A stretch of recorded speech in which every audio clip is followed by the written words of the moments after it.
बिस्मिल्लाहिर्रहमानिर्रहीम, अस्सलाम वालेकुम। खेलों की खबरों पर तबसरों और तज्जियों से स्कोर के एक और प्रोग्राम के साथ सैयद याह्या हुसैनी आपकी खिदमत में हाजिर है। डोमेस्टिक सीज़न 2020-21 के पहले मरहले के मुकाबले मुल्तान क्रिकेट स्टेडियम में जारी हैं। नेशनल T20 कप में अब तक दिफाई चैम्पियन नॉर्दर्न की टीम सबसे कामयाब रही है। नॉर्दर्न ने अब तक नेशनल T20 कप में 4 मुकाबलों में चारों में कामयाबी हासिल की, लेकिन दूसरी जानिब सेंट्रल पंजाब की टीम टूर्नामेंट में मुसलसल नाकामी से दो चार है। इसके अलावा सदर्न पंजाब की टीम 4 मैचों के बाद एक भी मैच नहीं जीत सकी। डोमेस्टिक सीज़न के आगाज़ से कबल पाकिस्तान क्रिकेट बोर्ड ने एसोसिएशन के 4 कोचेस को फारिग कर दिया था और इनकी जगह नए कोचेस को दी गई थी। पाकिस्तान क्रिकेट बोर्ड ने नॉर्दर्न और सदर्न के हेड कोचेस को बरकरार रखा है। नॉर्दर्न के कोच मोहम्मद वसीम और सदर्न पंजाब की कोचिंग अब्दुर रहमान कर रहे हैं। लेकिन दिलचस्प अमर यह है कि कायद-ए-आज़म ट्रॉफी 2020 की फातेह टीम के head coach Ejaz Ahmed junior नए कोचिंग पैनल में अपनी जगह बरकरार ना रख सके और उनकी जगह एक वनडे इंटरनेशनल खेलने वाले शाहिद अनवर को सेंट्रल पंजाब की टीम की जिम्मेदारी दे दी गई। गुज़िश्ता सीज़न में सेंट्रल पंजाब ने test cricketer Ejaz Ahmed junior की कोचिंग में कायद-ए-आज़म ट्रॉफी जीती। सेंट्रल पंजाब ने फाइनल में नॉर्दर्न टीम से मुकाबला किया था। 133 पॉइंट्स हासिल करके सेंट्रल पंजाब इवेंट की फातेह रही थी। कायद-ए-आज़म ट्रॉफी 2020 में सेंट्रल पंजाब की कामयाबी के बावजूद टीम के हेड कोच को तब्दील किया गया। सेंट्रल पंजाब के कोच मुकर्रर होने के बाद शाहिद अनवर ने मीडिया से गुफ्तगू करते हुए कहा था कि 4 रोज़ा क्रिकेट में टीम की कारकर्दगी अच्छी रही है, लेकिन T20 में सेंट्रल पंजाब की टीम को मज़ीद बेहतरी की ज़रूरत है। शाहिद अनवर ने प्रेस कॉन्फ्रेंस में जो कहा, आइए पहले आपको वो दिखाते हैं।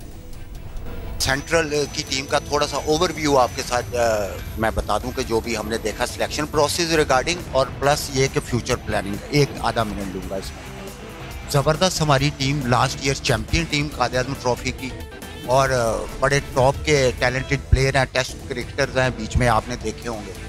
तो ये तो हमारी परफॉर्मेंस रही T20, और क्योंकि वनडे तो हो नहीं सका, और T20 में हमें इम्प्रूवमेंट की और गुंजाइश है हमारी। ये छोटा सा हमने एक चीज़ बीच में इसके जो रियलाइज़ की। अगर अब नेशनल T20 कप में शाहिद अनवर की टीम सेंट्रल पंजाब की कारकर्दगी देखें तो सेंट्रल पंजाब ने अब तक 4 मैचों में सिर्फ एक कामयाबी हासिल की थी। 3 मैचों में उन्हें नाकामी का सामना करना पड़ा था।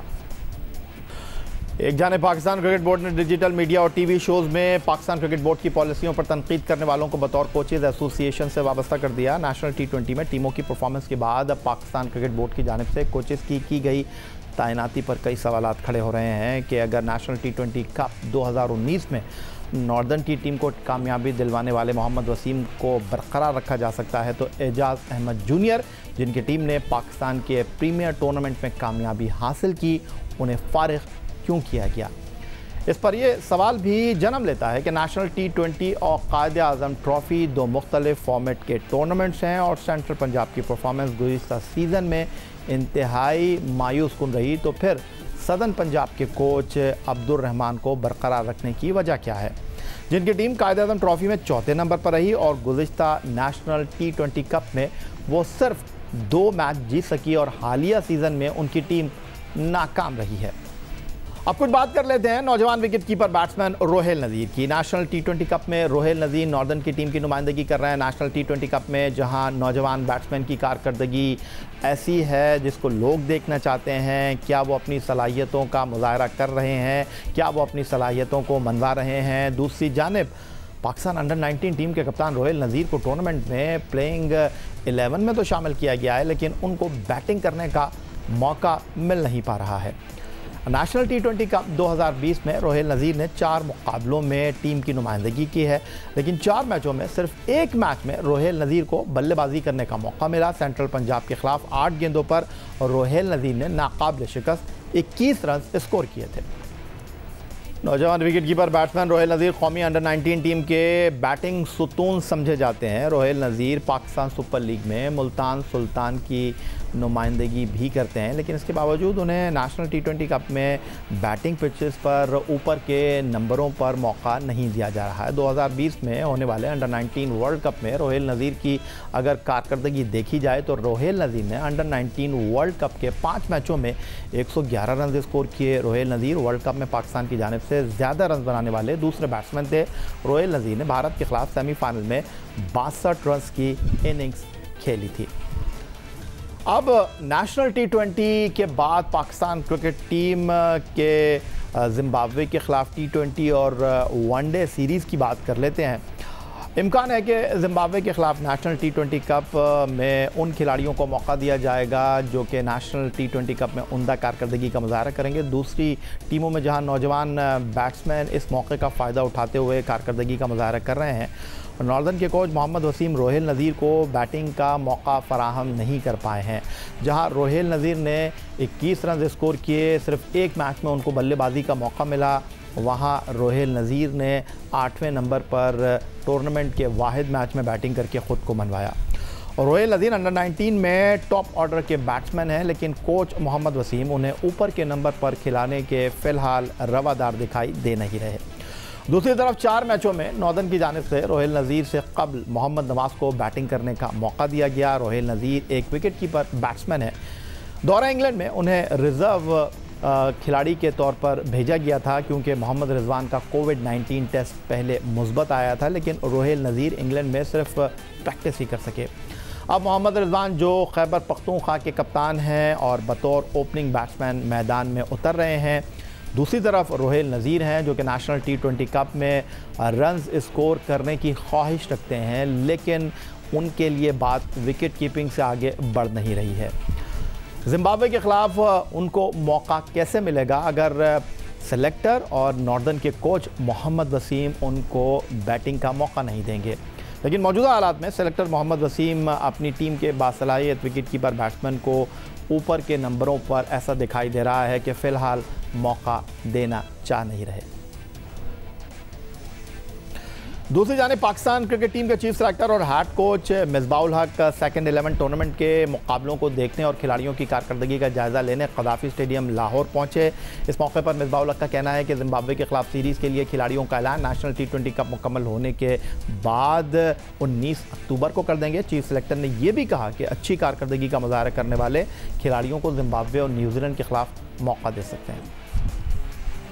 इन प्रोग्रेस है, कोशिश करेंगे अभी सेलेक्टर्स के साथ भी बैठना और अभी मेरे ख्याल में डिस्कशंस चलेंगी इस पूरे वीक में कि कहाँ हमें ज़रूरत है, किन जूनियर्स को हमें जो आगे हमने देखना है अपनी कॉम्पिटिशन्स उनको हम ये सीरीज़ खिला सकते हैं। और एक बैलेंस किस्म की टीम ज़ाहिर है हमारे लिए बड़ा ज़रूरी है टीम का कॉन्फिडेंस बेहतर करने के लिए हम जीते भी सही, और उसके लिए हम ऐसा कॉम्बिनेशन बनाएं जहाँ पे हम अपने नए लड़कों को भी चांसेस दे सकें, प्लस जीतना भी इम्पोर्टेंट है कि ऐसी टीम हो जो कॉन्फिडेंट टीम हो, अच्छा एक कॉम्बिनेशन हो और उसमें पूरी सलाहियत हो ये मैचेस जीतने की।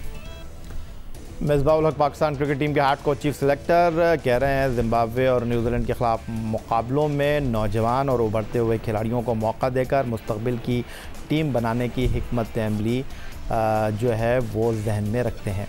मिलते हैं के बाद।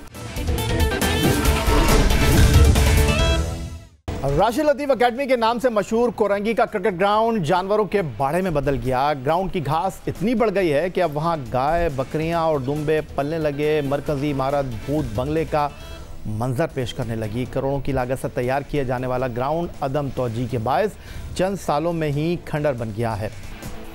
कराची में वैसे ही ग्राउंड मौजूद नहीं है, लेकिन जो ग्राउंड हैं उनकी हालतें देख कर रोना आता है और राशिद लतीफ़ क्रिकेट एकेडमी का ये ग्राउंड उन्हीं ग्राउंड्स में से एक है।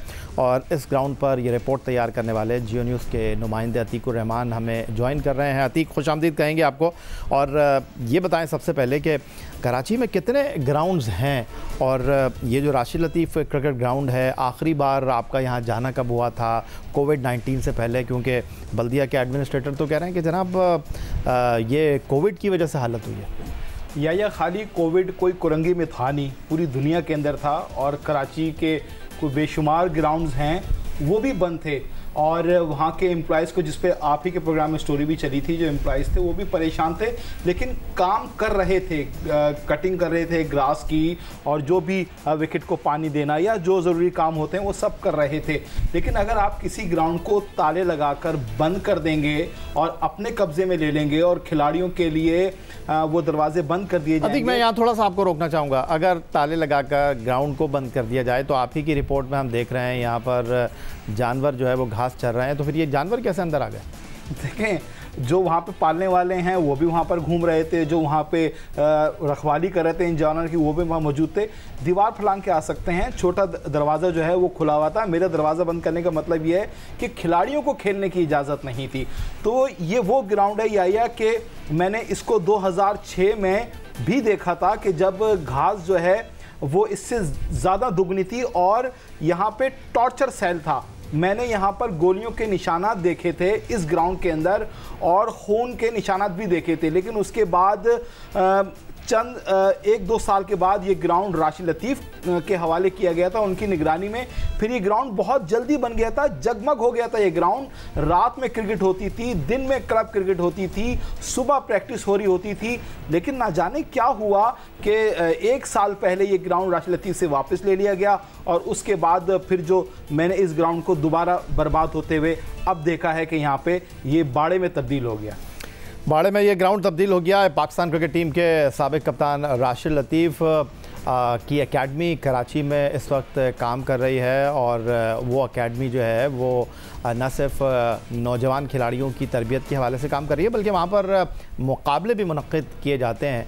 और इस वक्त राशिद लतीफ़ साहब इस्लामाबाद से टेलीफोन लाइन पर हमें ज्वाइन कर रहे हैं। राशिद लतीफ़ साहब, अगर मैं गलती नहीं कर रहा, जिस तरह अतीकुर रहमान खुलासा कर रहे थे कि फ्लड लाइट्स लगी, 4 करोड़ की लागत से ये ग्राउंड तैयार हुआ और चंद साल पहले तक यहाँ पर मुकाबले हुआ करते थे जब आप इस ग्राउंड के निगरां थे, बल्कि अगर हम गलती नहीं कर रहे तो इसी मैदान पर जब आप इस ग्राउंड के एडमिनिस्ट्रेटर थे, शुरुआत थी इस ग्राउंड की, तो यहाँ पर एक क्लब क्रिकेट का बड़ा टूर्नामेंट हुआ था जिसकी इनामी रकम 1 करोड़ रुपए रखी गई थी। बड़ी धूमधाम थी उस टूर्नामेंट की। तो आप क्या कहना चाहेंगे? आपने खुद ये ग्राउंड हैंड ओवर कर दिया है कोरंगी इंतज़ामिया के, आपसे लिया गया है?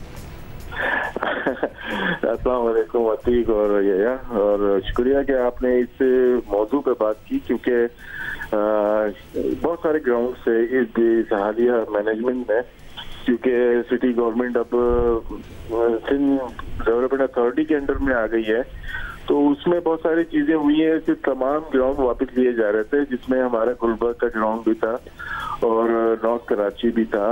लेकिन क्या उसमें हमारी बात हुई कि ये सेंट्रल में है और इसमें हम काम कर रहे हैं। फिर उन्होंने कहा कि हमें ये ग्राउंड वापस चाहिए। ये सिर्फ लांडी टाउन वालों ने बोला, हमें सिंध गवर्नमेंट ने नहीं बोला था। तो वो हमने इनकी चाबियां वापस कर दी और इसकी एक हिस्ट्री है। अतीक ने जैसे बात की, बिल्कुल कल की बात लगती है, 2007 की बात है जब ये आए थे विजिट करके, जियो की टीम थी और वहाँ पे हमने गोलियों के निशानात दिखाए थे और लग नहीं रहा था कि इतनी जल्दी ठीक हो जाएगा। मेयर नाजिम, हमारे मेयर जो थे हमारे मुस्तफा कमाल थे और उन्होंने बहुत सपोर्ट की थी उस वक्त, और वहाँ की लोकल इंतजामिया ने भी, और हमने 6 माह के अंदर पूरा ग्राउंड बना दिया था। फिर आप लोगों ने देखा होगा पाकिस्तान की तारीख का बड़ा टूर्नामेंट हुआ, 1 करोड़ इनामी रकम, उसके जीतने वाले हारने वाले को 50 लाख की हुआ और एक्टिविटीज चल रही थी, क्लब क्रिकेट हो, एकेडमी हो, सारी चीजें हो चल रही थी। लेकिन अचानक उनका आता है कि ये हमें वापस चाहिए। जितने भी पार्क हैं, ग्राउंड हैं, ये सिटी गवर्नमेंट की मिल्कियत है, वो किसी वक्त भी वापस ले सकते हैं। तो हमने हैंड ओवर कर दिया। मुझे नहीं था कि ये वो हालत हो जाएगी। हालांकि कोविड-19 में गुलबर्ग का भी ग्राउंड आप देख सकते हैं, नॉर्थ कराची का भी देख सकते हैं, तो वहाँ पे हालात तो ठीक है, लेकिन कुछ ग्राउंड से बनने के बाद तवज्जो नहीं दी गई। बल्दिया के ग्राउंड अगर आप जाके देखते हैं, या शादाब ग्राउंड जो औरंगी में बना था वो भी खराब हो गया। बहुत सारे ग्राउंड जिस पे तवज्जो नहीं दी गई, उस पर करोड़ों रुपए लगा और ये पब्लिक का पैसा है, इसकी हिफाजत करना हम लोगों का और बल्दिया का फर्ज है। आपने बहुत सारे ग्राउंड्स की बात की राशिद लतीफ़ साहब, मैं अगर पर्टिकुलरली इसी मैदान की बात करूं, कोरंगी के इस ग्राउंड की जो कि आपके नाम से जाना जाता है, जहां पर फ्लड लाइट्स लगी, जहां 4 करोड़ रुपए की लागत से एक ज़माने में बड़ा काम हुआ, और कराची जहां पर वैसे ही खेल के मैदान जो हैं वो हमें इतने ज़्यादा दिखाई नहीं देते, एक प्रॉपर ये स्टेडियम है जो कि आपने अपनी मेहनत से तैयार किया। 1 साल पहले आपने इसकी चाबियाँ वापस की थी। जब आपने चाबियाँ वापस की थी, आप इसको किस तरह लुक आफ्टर कर रहे थे, ज़रा हम जानना चाहेंगे।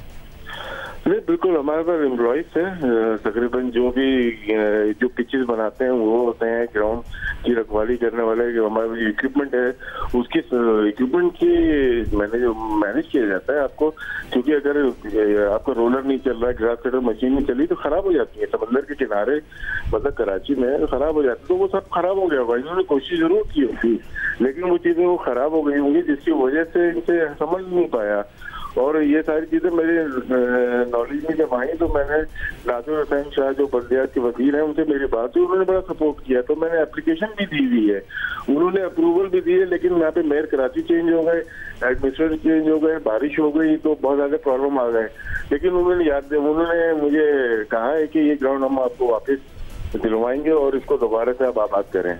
बहुत शुक्रिया आपका राशिद लतीफ़ साहब हमारे साथ मौजूद थे, बहुत शुक्रिया आपका आतिकुर रहमान साहब हमारे साथ मौजूद थे। यही तो जनाब आज का हमारा ये प्रोग्राम। ट्विटर पर आप मुझे फॉलो कर सकते हैं, फेसबुक पर हमारा पेज score.geo-news, जहां जाकर आप इस प्रोग्राम के क्लिप्स एक बार फिर देख सकते हैं, और आप हमें ईमेल कर सकते हैं score@geo.tv पर। इस दुआ उम्मीद इस तवक्को के साथ कि पाकिस्तान में खेल और खिलाड़ी तरक्की करते रहें। सैयद या हुसैनी को स्कोर की पूरी टीम के साथ अगले प्रोग्राम तक के लिए इजाज़त दीजिए।